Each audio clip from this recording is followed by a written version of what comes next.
future. Because, here's the thing, and I'm not trying to be prophetic right now, I'm just using my logic, and I'm going, I think the way the world is going, the way the U.S. is going, I think there's going to come a time, and it's probably going to be sooner than later, when what I do in a public forum is going to be labeled as a hate crime. That a lot of things that we teach will be labeled as hate speech. And will these public forums even be able to take place? And as we get closer to that, and there becomes this little war of whether we can do it or not, we'll be so consumed with winning this war that we'll forget about preparing for the future.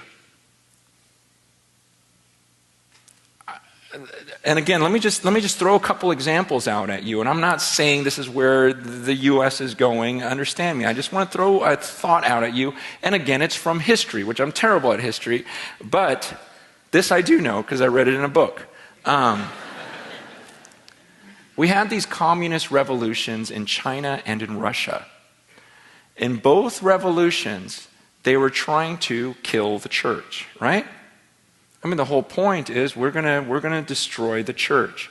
And now in Russia, everything was built around cathedrals and these priests.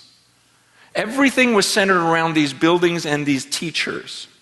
The moment the government took away these teachers and the church assets, the people didn't know where to turn. They didn't know how to grow. They didn't know how to disciple. And so the church basically died. In China, same thing happened. And under Mao Zedong, they tried to, they got rid of all the buildings. But there was something different about the church in China. See, before all that happened, they had empowered the ordinary Christians.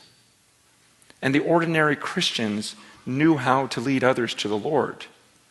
The everyday church attender knew how to teach others how to grow in their faith. So when they took away the leaders and they took away the church buildings, the church was fine. The people were fine. In fact, under Mao Zedong, the church, the persecuted church, grew from 2 million to an estimated about 80 million in these underground gatherings.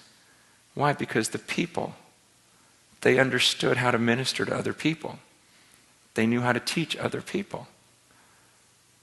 And I just want you to look at your life and go, okay, which camp would I fall into? Would I be one of those that's just lost, like, wow, what do we do now?